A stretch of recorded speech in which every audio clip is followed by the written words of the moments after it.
Kumusta po sa inyong lahat? Ako po si Dr. Renato Bagani. Ngayon, ating tatalakayin ang isang napakahalagang paksa, 12 gintong pagkain na nagliligtas sa bato para sa mahimbing na pagtulog at buhay na masaya.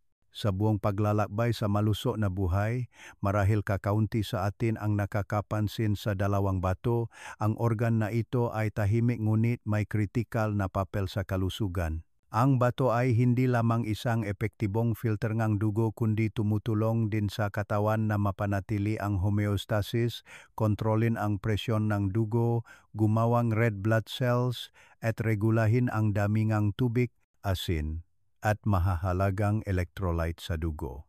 Kung hindi alagaan ng maayos, ang bato ay maaring masira ng tahimik sa loob ng maraming taon ng walang malinaw na sintomas hanggang sa lumala ang sakit.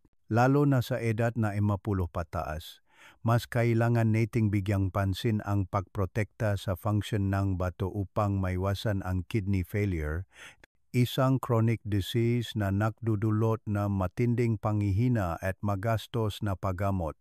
Kaya naman, sa halip na maghintay na makasakit bago gamutin, maging aktibo tayo sa pagpili natural at malusog na pagkain upang mapanatiling malusog ang bato, maganda ang filtration, at maayos ang pagana araw-araw. At ngayon, inaanyayahan ko kayong samahan ako sa listahan ng mga pamilyar na pagkain na may kamangha-manghang kakayahang protektahan ang bato na maaring hindi ninyo pa napagtatanto. Sa napakaraming makukulay na gulay, kung kailangan kong pumili ng isang pinakamahusay na kasama para sa kalusugan ng bato, ang pulang bell pepper ang karapat-dapat na unang banggitin. Alam ba ninyo? Hindi lamang nakakaakit sa matingkat na kulay pula, ang pulang bell pepper ay isa ring natural na imbakan ng nutrisyon na napakayaman ngunit lalong friendly sa bato.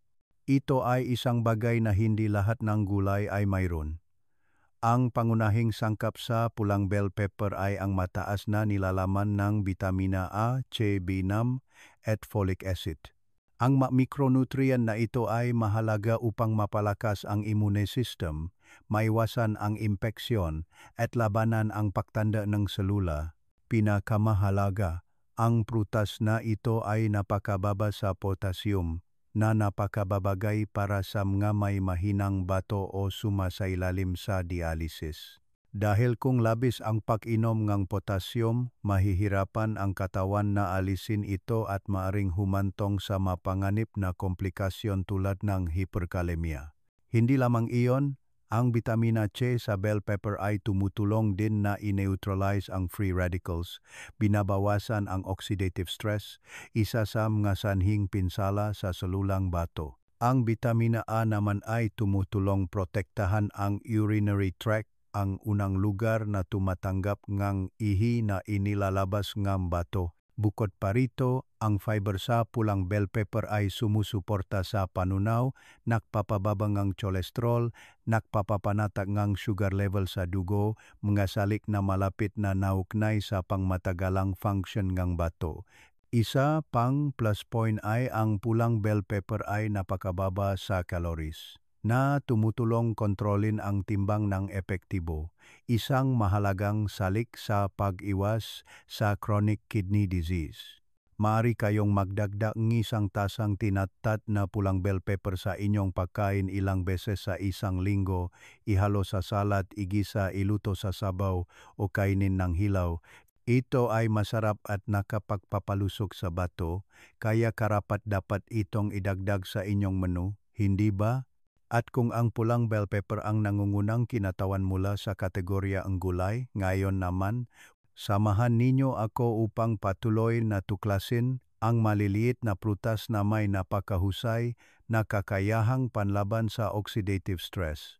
At lalong mabuti para sa bato na maaaring hindi pa ninyo lubusang napapakinabangan, iyon ay ang sariwang berry group. Mahal kong mga kababayan, kung pag-usapan ang grupo ng maliliit ngunit makapangyarihang pagkain, tiyak na hindi natin maaring kalimutan ang mga berry. Ang manatural na hiyas na ito ay hindi lamang kaakit-akit kundi napakahalaga din para sa kalusugan, lalo na sa kalusugan ng bato. Ang blueberry, strawberry, raspberry o cranberry ay hindi lamang nagbibigay ng kasiyahan sa kanilang kaaya-ayang tamis at asim, kundi itinuturing din na natural na tonic dahil sa kanilang mayamang nilalaman ng antioxidants.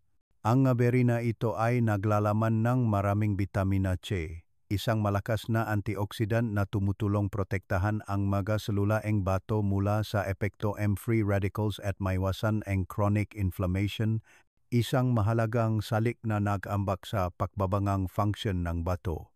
Lalo na ang compound na anthocyanin na matatagpuan sa madilim na balat ng mga berry ay pinaaralan na may kakayahang pabagalin ang pinsala sa selula ng bato at suportahan ang sirkulasyon ng dugo sa glomeruli ng bato. Isa pang mahalagang plus point ay ang mga prutas na ito ay napakababa sa potassium at phosphorus, dalawang mineral na kailangan ng mataong may problema sa bato na mahigpit na kontrolin sa kanilang pang-araw-araw na dieta.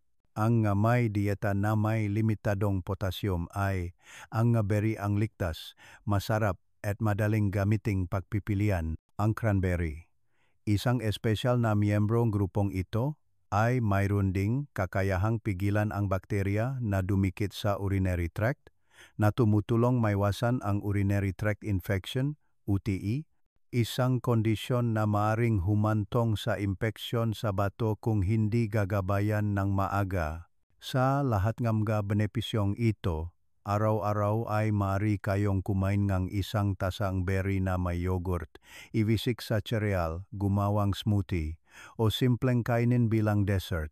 Hindi lamang nito pinoprotektahan ang bato, ang prutas na ito ay nakakatulong din na labanan ang pamamaga, mabuti para sa puso at sumusuporta sa pagkontrol ng sugar level sa dugo. At kung ang mga berry ay nagdadala ng tahimik na kapangyarihan na protektahan ang bato, ngayon naman, samahan ninyo ako sa mundo ng isang hamak ngunit hindi gaanong mapanganib na gulay, ang puting cauliflower. Ang tahimik na bayani sa paglalakbay sa pangangalagang kalusugan ng bato.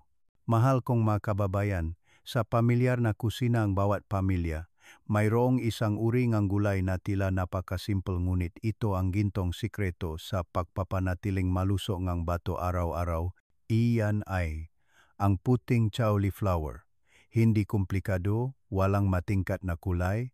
Ang puting cauliflower ay mapagpakumbaba sa anyo ngunit nagtatago ng isang kahangahangang kayamanan ng nutrisyon para sa katawan, lalo na para sa magustong maiwasan o nangangalaga sa kalusugan mabato. Ang unang espesyal na punto ng puting cauliflower ay ang napakababang nilalaman ng potassium, sodium at phosphorus na tumutulong bawasan ang pasanin sa bato. Ang organ na ito ay patuloy na nagtatrabaho upang alisin ang labis na mineral na ito mula sa katawan.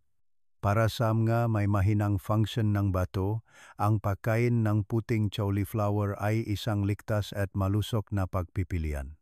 Bukod pa rito, ang gulay na ito ay mayaman sa vitamina C, vitamina K, at folic acid. Ang mga mikronutrient na ito ay mahalaga upang palakasin ang immune system, suportahan ang proseso ng pagsalangang dugo, at protektahan ang maliliit na daluyan ng dugo sa bato, lalo na ang compound ng halaman tulad ng glucosinolate, indole at sulforaphane na matatagpuan sa puting cauliflower ay napatunayang nakakatulong bawasan ang pamamaga at may anti-cancer effect. Kabilang ang kidney cancer, isang bagay na hindi maraming pagkain ang kayang gawin. Hindi lang iyon, ang puting cauliflower ay sumusuporta din sa pagkontrol ng sugar level sa dugo, nagpapababa ng cholesterol at sumusuporta sa panunaw dahil sa mataas na nilalaman ng fiber. Ang lahat na ito ay mahahalagang salik upang maiwasan ang pangmatagalang pinsala sa bato.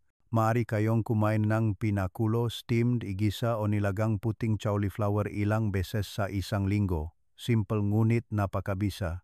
Isang tasa lamang ng lutong puting cauliflower ay sapat na upang magdala ng malaking benepisyo sa kalusugan. At pagkatapos ng maliit ngunit makapangyarihang gulay na ito, inaanyayahan ko kayong samahan ako upang tuklasin ang isang pamilyar, maliit na sangkap ngunit nagtatago ng kamangha-manghang kapangyarihan sa pag-iwas sa sakit. Iyan ay ang bawang, isang pampalasa na matagal ng bahagi ng kusina ng mga Pilipino. Mahal kong mga kababayan, kung mayroong isang pampalasa na mura, madaling makita, at may maraming katangian na nakapapagaling sa katawan, iyan ay ang bawang. Hindi lamang ito simpleng sangkap na nagpapasarap sa pagkain, ang bawang ay isa ring natural na antibiotic na regalo ng kalikasan sa kalusugan ng tao, lalo na sa pagprotekta at pagsuporta sa function ng bato. Ang espesyal na katangian ng bawang ay nasa compound nitong alisin, isang substance na may napakalakas na antibacterial at anti-inflammatory properties. Ang sinumang nakakaranas ngang pamamaga ngang bato o gustong maiwasan ang pinsala sa tissue ngang bato dahil sa pagtanda o chronic disease, ay malaki ang pakinabang sa regular na pagdaragdag ngang bawang sa kanilang pagkain. Napatunayan din ang bawang na nakakatulong bawasan ang presyon ng dugo, isa sa mga pangunahing sanhi ngang pinsala sa bato kung hindi makontrol. Hindi lang iyan, ang bawang ay nakakatulong din na palakasin ang immune system, pababain ang kolesterol, suportahan ang sirkulasyon ng dugo, at labanan ang atherosclerosis na mga risk factors para sa cardiovascular at kidney complications. Higit sa lahat, ang bawang ay napakababa sa potassium kaya't napakababagay para sa mga sumusunod sa dieta dahil sa sakit sa bato. Maaari kayong kumain ngang 1 hanggang 2 hilaw na butil ngang bawang araw-araw o gamitin ang sariwang bawang sa pagluluto, pagmarinate ngang pagkain o kahit sa anyo ngang garlic powder o bawang na nakababat sa pulot. Kahit maliit, ang bawang ay isang tahimik na tagapagtanggol ngang kalusugan at lalo na nakatulong bawasan ang pasanin sa dalawang bato na walang tigil na nagtatrabaho araw-araw. Kaya't nakita na natin ang kapangyarihan ng isang pamilyar na pampalasa tulad ng bawang. At kung ang bawang ang kinatawan ng grupo nga pagkain na may malakas na kakayahang magpagaling, susunod naman, inaanyayahan ko kayong samahan ako upang tuklasin ang isang napakapamilyar na sangkap sa kusina ng Pilipino. Iyan ay ang sibuyas. Ang gulay na hindi lamang nagpapaya sa atin kapag hinihiwa, kundi tahimik ding nagbibigay ng mahalagang benepisyo sa bato. Mahal kong makababayan, kung pag-usapan ang isang uri ng pagkain na malapit sa atin, pangunahing pampalasa sa kusina ng Pilipino at nagtataglay ng maraming benepisyo para sa bato, ang sibuyas ang isang malakas na kandidato. Bagamat bawat pahiwangang sibuyas ay maaring magpaya sa inyo, ang maluhang iyon ay lubos na sulit dahil ang sibuyas ay hindi lamang masarap kundi napakabuti din para sa kalusugan, lalo na para sa dalawang bato na tahimik na nagtatrabaho araw-araw. Ang sibuyas ay naglalaman ng maraming malalakas na antioksidan, lalo na ang quercetin, isang natural na flavonoid na may kakayahang bawasan ang pamamaga, pababain ang presyon ng dugo, at protektahan ang mga salulangang bato mula sa pinsala na dulot ng oxidative stress. Ang sibuyas ay nagbibigay din ng bitamina C na tumutulong palakasin ang immune system, sumusuporta sa katawan laban sa masamang bakterya, isang risk factor sa mga impeksyon na may kaugnayan sa bato at urinary tract.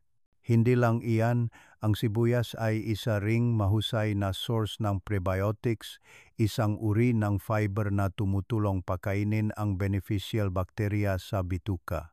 Alam ba ninyo, kapag malusog ang digestive system, nababawasan din ang dami ng toxins na naipon sa katawan, kaya nababawasan ang trabaho ng bato na siyang pangunahing organ na responsible sa detoxification. Bukod pa rito, ang sulfur compounds at anti-inflammatory substances sa sibuyas ay may papel din sa pagbabawas ng panganib ng cancer at pagpapabuti ng kalusugan ng puso. Ang dalawang ito ay malapit na naunay sa kalusugan ng bato. Maari kayong kumain ng isang katamtamang laki ng sibuyas araw-araw sa pamamagitan ng pagluluto, paggisa, paglaga, pag-ihaw o pagkain ng hilaw sa mga salad. Ito ay isang simple ngunit epektibong paraan upang magdagdag ng kapaki-pakinabang na nutrisyon nang hindi nagdadagdag ng pasanin sa katawan. Matapos maunawaan ang kapangyarihan ng sibuyas sa bato, inaanyayahan ko kayong samahan ako upang patuloy na tuklasin ang isang pamilyar na prutas, malutong, matamis, madaling kainin at lalong mabuti para sa bato. Iyan ay ang mansanas, isang simpleng regalo ngunit punong kapangyarihan mula sa kalikasan. Mahal kong mga kababayan, sa loob ng maraming henerasyon, ipinapasa ang kasabihang isang mansanas sa isang araw ay nakakapagtaboy sa doktor. At pagdating sa pagprotekta sa bato, mas toto ito kaysa dati. Ang mansanas. Ang malutong, matamis, at madaling kainin na prutas na ito ay hindi lamang paboritong merienda kundi isa rin sa mga natural na eliksir na tumutulong mapanatiling malusog ang bato at epektibong maiwasan ang sakit. Ang mansanas ay naglalaman ng maraming soluble fiber, lalo na ang pectin, isang uri ng substance na may kakayahang pababain ang kolesterol sa dugo, tulungan mapanatag ang presyon ng dugo, at limitahan ang pinsala sa maliliit na daluyan ng dugo sa bato. Dahil dito, ang mansanas ay nag-ambag sa pagbabawas ng panganib ng chronic kidney disease, isang karaniwang sakit sa mga nakatatanda. Bukod pa rito, ang mansanas ay napakababa sa potassium at sodium kaya't angkop din ito para sa mga sumusunod sa kidney diet. Para sa mga may mataas na antas ng potassium sa dugo, ang pagpili ng mga prutas na mababa sa potassium tulad ng mansanas ay isang ligtas at matalinong solusyon. Ang mansanas ay mayaman din sa antioxidant quercetin na tumutulong protektahan ang mga selula mula sa pinsala at sumusuporta sa pagbabawas ng pamamaga sa katawan. Ito ay isang mahalagang salik upang maiwasan ang mga problema sa bato, puso at diabetes. Ang mga sakit na ito ay karaniwang makakasama sa mga nakatatanda. Hindi lang sa pagprotekta sa bato, ang mansanas ay nakakatulong din sa pagkontrol ng timbang, pagdaragdang pakiramdam ng kabusugan, pag-regulate ng sugar level sa dugo at pagsuporta sa panunaw. Maaari kayong kumain ng 1 hanggang 2 mansanas araw-araw, mas mainam na kainin ng may balat upang ma-absorb ang pinakamaraming fiber at mahalagang flavonoids. Kaya't sa isang maliit na mansanas lamang, araw-araw ay nakakatulong kayo sa pagpapalusok at pagprotekta sa dalawang mahalagang bato. At kung ang mansanas ay ang gintong prutas mula sa kalikasan sa lupa, ngayon naman inaanyayahan ko kayong samahan ako upang tuklasin ang kakanyahan mula sa karagatan. Ang mga matatabang isda na mayaman sa omega-3 ay napakabuti para sa bato at puso. Mahal kong mga kababayan, kung ang prutas at gulay ang tahimik na kasama sa lupa, sa malalim na asul na karagatan ay nakatago din ang kahangahangang nutritional gifts. Kabilang dito ang mga matatabang isda tulad ng salmon, mackerel at sardinas. Hindi lamang masarap at madaling lutuin, ang maisdang ito ay may napakahalagang papel sa pagprotekta sa kalusugan ng bato at pag-iwas sa maraming chronic diseases. Ang pinakamahalagang katangian ng matatabang isda ay ang kanilang mataas na nilalaman ng omega-3, ang unsaturated fatty acid, na ito ay may malakas na anti-inflammatory properties na tumutulong bawasan ng chronic inflammation sa tissue ng bato, isa sa mga karaniwang sanhi ng kidney failure. Para sa may existing conditions tulad ng diabetes o high blood pressure, ang omega-3 ay nakakatulong bawasan ang inflammatory response at protektahan ang microvasculature sa bato. Bukod pa rito, Ang isda ay isa ring source ng mataas na kalidad na protina ngunit hindi naglalaman ng labis na potassium o phosphorus tulad ng red meat na napakababagay para sa mga nangangailangan ng diet upang protektahan ang bato. Ang protina mula sa isda ay madaling maabsorb at mas mababa ang pressure nito sa proseso ng filtration ng bato kumpara sa ibang pinakmumulang ng protina mula sa hayop. Bukod pa rito, ang matatabang isda ay mayaman din sa bitamina D na nagpapalakas ng immune system at sumusuporta sa malakas na buto, dalawang mahalagang salik para sa mga nakatatanda. Ang kakulangan sa bitamina D ay hindi lamang nakakaapekto sa buto kundi naunay din sa pagbabang function ng bato sa paglipas ng panahon. Ayon sa American Heart Association, dapat kumain ng 2 servings ng isda bawat linggo. Bawat serving ay humigit kumulang 85 gramo ng lutong isda. Maari ninyo itong lutuin sa iba't ibang paraan, steamed, inihaw, lightly pan-fried, o nilaga. Lahat ay masarap at malusog. At matapos tuklasin ang kahangahangang regalo mula sa dagat, inaanyayahan ko kayong bumalik sa isang napakapamilyar na pagkain sa araw-araw na kainan. Iyan ay ang putingang itlog. Isang pinakmumulan ngang purong protina, magaan, at lalong ideal para sa kalusugan ng bato. Mahal kong makababayan, sa bawat pamilyar na itlog na karaniwan nating ginagamit araw-araw, ang puting itlog na tila simple ay isang napakahalagang nutritional essence para sa sinumang interesado sa kalusugan ng bato. Hindi tulad ng pulang itlog na naglalaman ng maraming cholesterol at phosphorus.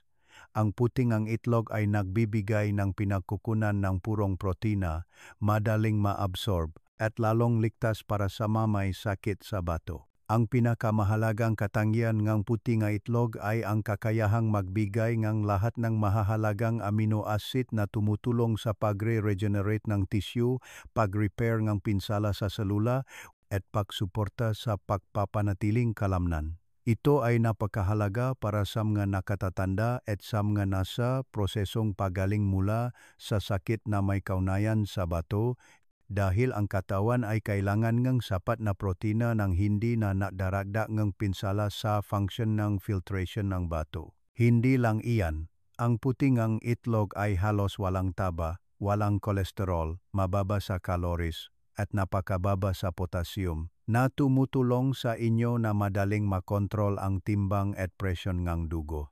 Ang 2 salik na direktang naunay sa panganib ng chronic kidney disease.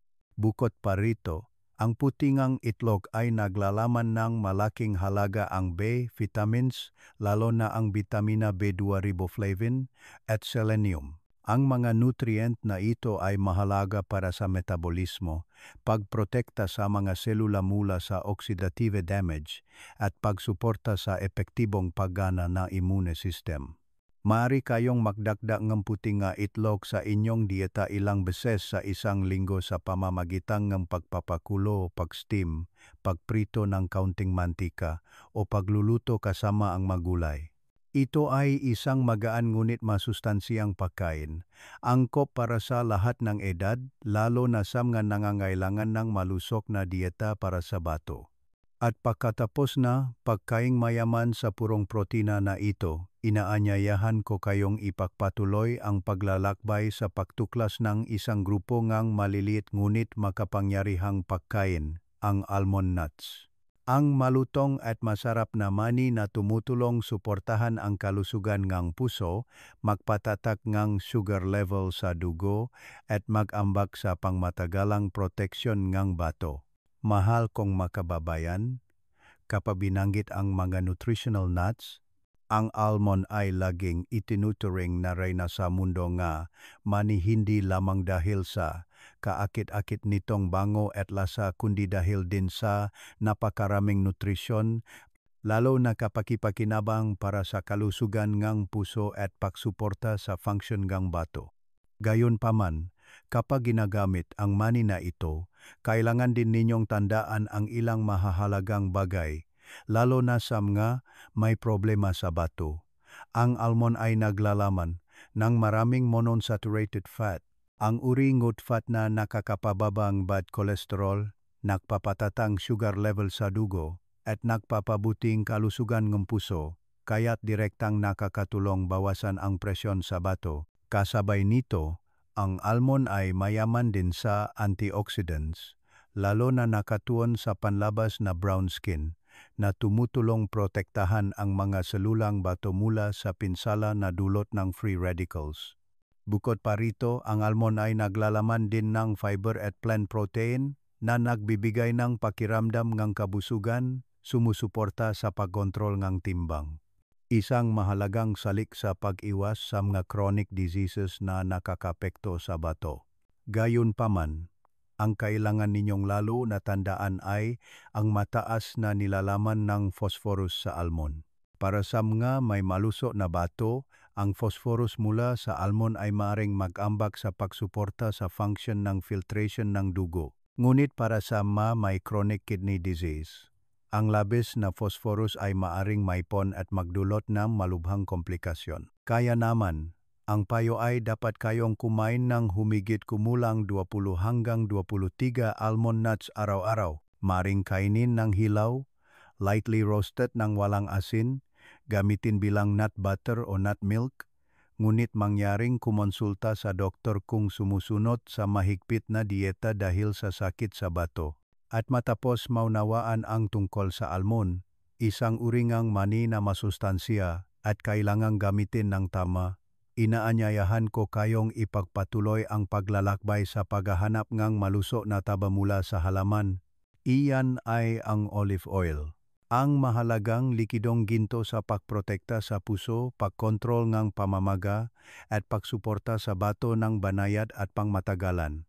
Mahal kong makababayan, sa napakaraming uri ng cooking oil ngayon, may isang uri na tinatawag na likidong ginto ng rehiyon ng Mediteraneo, hindi lamang nagpapasarap sa pagkain kundi nagbibigay din ng napakaraming benepisyo sa kalusugan. Iyan ay ang olive oil. Lalo na kung interesado kayo sa pagprotekta sa bato at pagkontrol sa chronic disease, ang olive oil ay tunay na isang mahalagang pagpipilian sa kusina araw-araw. Ang pinakamahalagang lakas ng olive oil ay ang mataas na nilalaman ng oleic acid, isang uri ng monounsaturated fat na may kakayahang bawasan ang pamamaga sa katawan, kaya nakakatulong protektahan ang tisyo ng bato mula sa chronic inflammation, isang tahimik na sanhi ng pagbaba ng function ang bato sa paglipas ng panahon. Bukod pa rito, ang olive oil ay naglalaman ding may polyphenols at vitamina A, mga antioxidants na tumutulong pigilan ang pinsala sa selula at pabagalin ang proseso ng pagtanda sa bato. Isa pang kalamangan ay ang olive oil ay napakababa sa sodium. Ito ay lalo na kapakipakinabang para sa mga nangangailangan ng pagkontrol ng presyon ng dugo o sumusunod sa low-salt diet dahil ang high blood pressure ay ang pangunahing risk factor na nakdudulot ng pinsala sa bato. Bukod pa rito, ang paggamit ng olive oil ay nakakatulong din kontrolin ang timbang.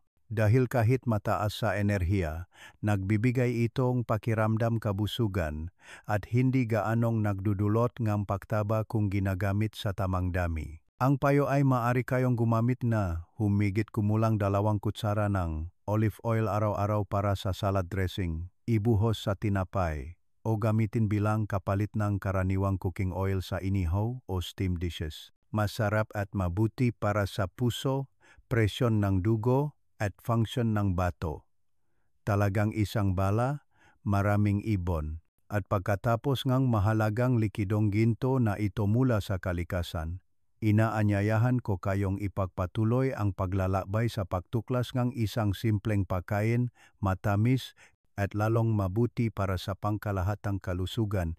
Iyan ay ang kamote, ang pagkain na masarap at mayaman sa nutrisyon na tumutulong pakainin ang 2 malusok na bato araw-araw. Mahal kong makababayan, sa mapamilyar na pagkain nga mapilipino, ang kamote ay hindi lamang isang simple, madaling itanim at madaling kainin na pagkain kundi isa rin itong napakabuting natural na gamot para sa kalusugan lalo na sa function ng bato.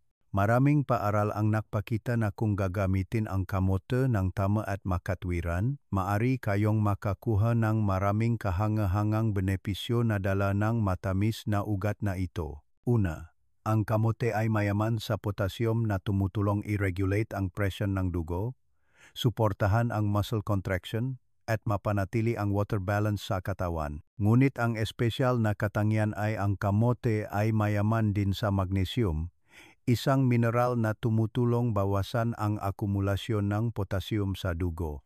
Ito ay napakahalaga para sa mga nasa mataas na panganib ng kidney failure o nasa early stage ng chronic kidney disease.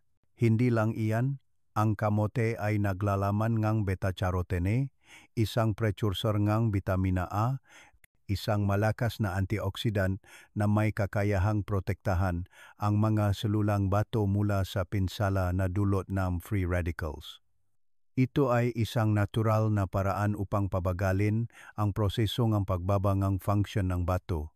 Bukod pa rito, ang mataas na nilalaman ng fiber sa kamote ay sumusuporta din sa panunaw, nagpapapanatag ng sugar level sa dugo, at kontrol ng timbang, mga salik na hindi direktang naugnay ngunit napakahalaga sa pangmatagalang proteksyon ng bato. Gayunpaman, kailangan ninyong tandaan para sa mga may malubhang kidney failure, ang labis na pag-inom ng potassium mula sa kamote ay maaring makasama. Kaya, kailangan kumain ng katamtaman, maaring 2 hanggang 3 beses sa isang linggo. Bawat oras ay humigit kumulang 1 tasang lutong kamote ay angkop. Ang kamote ay maaring lutuin sa iba't ibang paraan tulad ng pinakulo, inihaw, steamed, gawing sopas, o igisa kasama ang mga gulay, madaling kainin at mabuti para sa kalusugan. At matapos tuklasin ang lahat ng benepisyo ng matamis na pagkain mula sa lupa, inaanyayahan ko kayong pumunta sa huling pampalamig na dessert sa listahan, iyan ay ang pulang ubas. Ang maliit na prutas na may malaking kapangyarihan sa pagprotekta sa puso at bato. Mahal kong makababayan, kung kailangan kong pumili ng isang dessert na masarap at mayaman sa nutrisyon, ang pulang ubas ang tiyak na nangungunang pagpipilian. Hindi lamang ito paborito dahil sa matamis nitong lasa at pagiging makatas, ang pulang ubas ay isang maliit na prutas na may napakahusay na kapangyarihan sa pagprotekta sa bato, isang bagay na kakaunti ang nakakaalam. Ang pinakamahalagang sangkap sa pulang ubas ay ang resveratrol, isang uri ng malakas na antioxidant na kabilang sa grupo ng flavonoids na may kakayahang bawasan ang pamamaga, i-neutralize ang free radicals, at maiwasan ang pinsala sa selulang bato. Kasabay nito, ang resveratrol ay napatunayang nakakatulong mapabuti ang sirkulasyon ng dugo at mapalakas ang function ng filtration ng bato. Hindi lang iyan, ang pulang ubas ay nakakatulong din bawasan ang presyon ng dugo, maiwasan ang pagbuo ng blood clots, kaya't pinoprotektahan ang puso. Ang organ na ito ay malapit na naugnay sa bato sa pagpapanatili ng katatagan ng buong circulatory system. Kapag malusog ang puso, mas magaan at mas epektibo ang trabaho ng bato. Bukod pa rito, ang pulang ubas ay may mababang calories at naglalaman ng maraming tubig na tumutulong sa paglilinis ng katawan, sumusuporta sa panunaw at kontrol ng timbang. Ang lahat na ito ay hindi direktang naugnay ngunit mahahalagang salik upang mapanatili ang isang malusog na sistema ng bato sa pangmatagalan. Maari kayong kumain ng humigit kumulang 1 tasang pulang ubas araw-araw bilang dessert, idagdag sa salad, yogurt o kainin ng direkta. Anuman ang paraan, ang pulang ubas ay isang kaya-aya at magaan na pagkain na nagbibigay ng maraming pangmatagalang halaga sa kalusugan. Kaya't makakasama tayong natuklasan ang 12 pinakamahusay na pagkain para sa bato mula sa gulay, prutas, hanggang sa mani at malusog na taba. Umaasa ako na sa tamang pagpili ng nutrisyon araw-araw, mapapanatili ninyong malusog at matibay ang dalawang bato, kasama ang isang katawan na puno ng enerhiya at sigla. Mahal kong makababayan, sa paglalakbay na ito ngang pagtuklas ngang 12 pagkain na mabuti para sa bato, marahil ang pinakamahalagang aral na ating nakuha ay hindi lamang ang listahan ng mga pagkain dapat kainin kundi isang malalim na aral tungkol sa pagiging proactive sa pangangalaga ng kalusugan. Sa pagtanda, ang ating katawan ay hindi na kasing lakas tulad noong bata pa, ngunit hindi ibig sabihin nito na susuko tayo o maghihintay na dumating ang sakit bago tayo mag-alala. Sa kabaliktaran, sa pamamagitan lamang ng pag-ayos ng pinakamaliit na bagay tulad ng simpleng pagkain, isang mansanas tuwing umaga, isang mangkok ng gulay, o kaunting olive oil sa igisa, ay nakakapagpakain na tayo at nakakapagprotekta sa ating dalawang bato araw-araw. Ang bato ay isang organ na tahimik na nagtatrabaho, hindi nagrereklamo, ngunit kapag nasira, ang pagaling ay napakahirap. Kaya, sa halip na gamutin ang sakit, mamuhunan tayo sa malusog na pagkain, tamang pagpipigil, at pamumuhay ng may kapayapaan ng isip at malinaw na isip. Kapag pinili ninyo ang mga pagkain na mabuti para sa bato, binibigyan din ninyo ang inyong sarili ng pagkakataong mamuhay ng masaya, malusog at mas matagal kasama ang inyong mga anak at apo. Huwag kalimutang mag-subscribe sa channel at i-activate ang notification bell upang ang channel ay laging makasama ninyo sa paglalakbay sa maligaya, malusog at mahabang buhay kasama ang minamahal na pamilya. Ang buhay ay hindi lamang tungkol sa magamot o ospital kundi nagsisimula sa araw-araw na pagpili.